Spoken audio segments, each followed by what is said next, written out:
रानी भए पो रानी बनाउनुहुन्छ त महल बनाउनुहुन्छ त म त नक रानी अनि किन रानी महल बनाउनुहुन्छ त अनि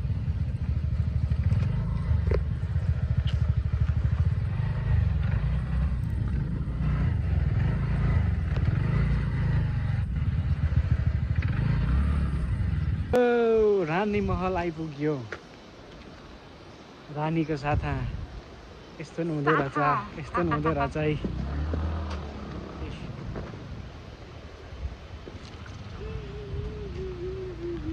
हे रानी महल के रानी महल भन्दिन म चाहे लैजाऊ पर गीतै आएन मुखलाई सुनकै चुरा नसके नि सधैँ बलन्दी हुन हातैमा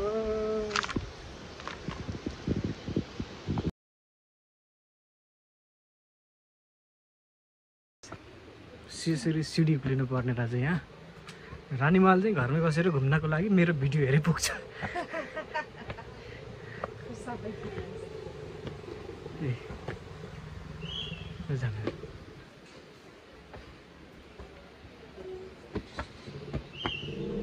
यिनी चाहिँ रानी हुन् के अरे यहाँ चाहिँ खड्ग शमशेर उनले चाहिँ सम्झनामा चाहिँ बनाएको भन्ने चाहिँ प्रचलन रहेको छ।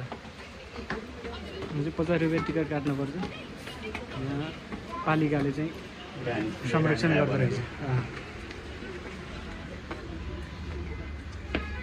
चाहिँ मासु फाँक छ।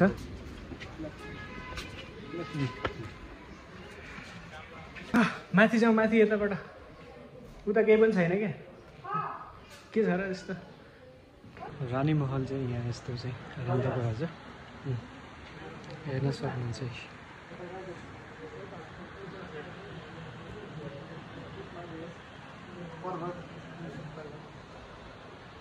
यहाँ चाहिँ राजाको पालनाको के यिनी भाँडाकुँडाहरू छन् नि भाँडाकुँडाहरू छन् नि मूर्तिहरू यहाँ चाहिँ भाँडाहरू सङ्ग्रहालयको फोटो खिच्न मनाइ छ भन्ने खालको लेखिरहेछ तर एकदम सरी है मैले चाहिँ फोटो खिचिसकेपछि देखेँ मैले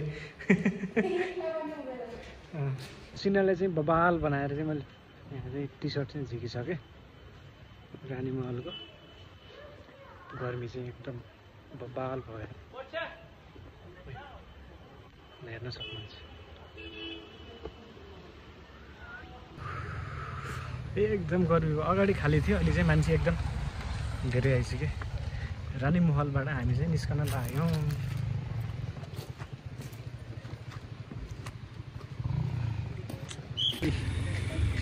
रानी महल भन्दै खिच्दै जाने हेर्नुहोस्।